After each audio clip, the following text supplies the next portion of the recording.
Hi friends. Welcome to Bedtime Stories for Kids. Rapunzel. There were once a man and a woman who had long in vain wished for a child. At length the woman hoped that God was about to grant her desire. These people had a little window at the back of their house from which a splendid garden could be seen, which was full of the most beautiful flowers and herbs. It was, however, surrounded by a high wall, and no one dared to go into it because it belonged to an enchantress, who had great power and was dreaded by all the world. One day the woman was standing by this window and looking down into the garden, when she saw a bed which was planted with the most beautiful rampion, Rapunzel, and it looked so fresh and green that she longed for it, and had the greatest desire to eat some. This desire increased every day, and as she knew that she could not get any of it, she quite pined away, and looked pale and miserable. Then her husband was alarmed, and asked, "What aileth thee, dear wife?" "Ah," she replied, "if I can't get some of the rampion, which is in the garden behind our house, to eat, I shall die." In the twilight of the evening, he clambered down over the wall into the garden of the enchantress, hastily clutched a handful of rampion, and took it to his wife. She at once made herself a salad of it, and ate it with much relish. She, however, liked it so very much, that the next day she longed for it 3 times as much as before. If he was to have any rest, her husband must once more descend into the garden. In the gloom of evening, therefore, he let himself down again, but when he had clambered down the wall he was terribly afraid, for he saw the enchantress standing before him. "How canst thou dare," said she with angry look, "to descend into my garden and steal my rampion like a thief? Thou shalt suffer for it." "Ah," answered he, "let mercy take the place of justice. I only made up my mind to do it out of necessity. My wife saw your rampion from the window, and felt such a longing for it that she would have died if she had not got some to eat." Then the enchantress allowed her anger to be softened, and said to him, "If the case be as thou sayest, I will allow thee to take away with thee as much rampion as thou wilt, only I make one condition: thou must give me the child which thy wife will bring into the world. It shall be well treated, and I will care for it like a mother." The man in his terror consented to everything, and when the woman was brought to bed, the enchantress appeared at once, gave the child the name of Rapunzel, and took it away with her. Rapunzel grew into the most beautiful child beneath the sun. When she was 12 years old, the enchantress shut her into a tower, which lay in a forest, and had neither stairs nor door, but quite at the top was a little window. When the enchantress wanted to go in, she placed herself beneath it and cried, "Rapunzel, Rapunzel, let down your hair to me." Rapunzel had magnificent long hair, fine as spun gold, and when she heard the voice of the enchantress she unfastened her braided tresses, wound them round one of the hooks of the window above, and then the hair fell 20 ells down, and the enchantress climbed up by it. After a year or two, it came to pass that the king's son rode through the forest and went by the tower. Then he heard a song, which was so charming that he stood still and listened. This was Rapunzel, who in her solitude passed her time in letting her sweet voice resound. The king's son wanted to climb up to her, and looked for the door of the tower, but none was to be found.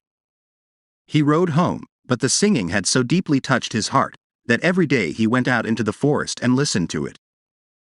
Once when he was thus standing behind a tree, he saw that an enchantress came there, and he heard how she cried, "Rapunzel, Rapunzel, let down your hair." Then Rapunzel let down the braids of her hair, and the enchantress climbed up to her.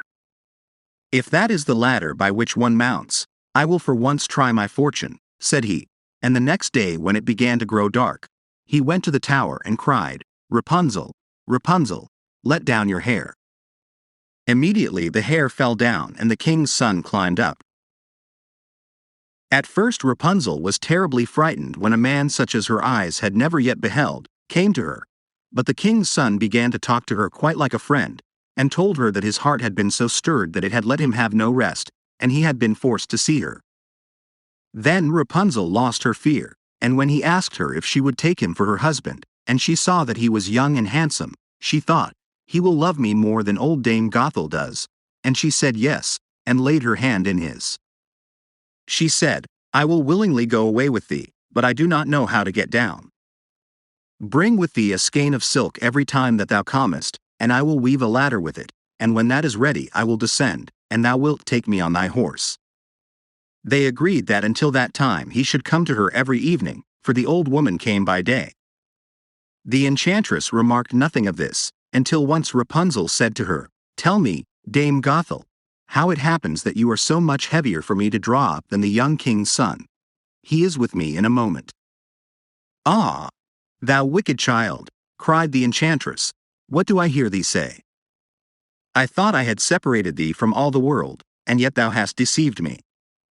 In her anger she clutched Rapunzel's beautiful tresses, wrapped them twice round her left hand, seized a pair of scissors with the right, and snip, snap, they were cut off, and the lovely braids lay on the ground. And she was so pitiless that she took poor Rapunzel into a desert where she had to live in great grief and misery. On the same day, however, that she cast out Rapunzel, the enchantress in the evening fastened the braids of hair which she had cut off to the hook of the window, and when the king's son came and cried, "Rapunzel, Rapunzel, let down your hair," she let the hair down. The king's son ascended, but he did not find his dearest Rapunzel above, but the enchantress, who gazed at him with wicked and venomous looks. "Aha!" she cried mockingly, "thou wouldst fetch thy dearest, but the beautiful bird sits no longer singing in the nest. The cat has got it, and will scratch out thy eyes as well. Rapunzel is lost to thee, thou wilt never see her more." The king's son was beside himself with pain, and in his despair he leapt down from the tower. He escaped with his life, but the thorns into which he fell pierced his eyes. Then he wandered quite blind about the forest, ate nothing but roots and berries, and did nothing but lament and weep over the loss of his dearest wife.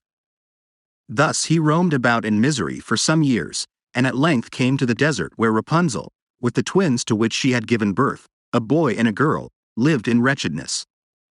He heard a voice, and it seemed so familiar to him that he went towards it, and when he approached, Rapunzel knew him and fell on his neck and wept.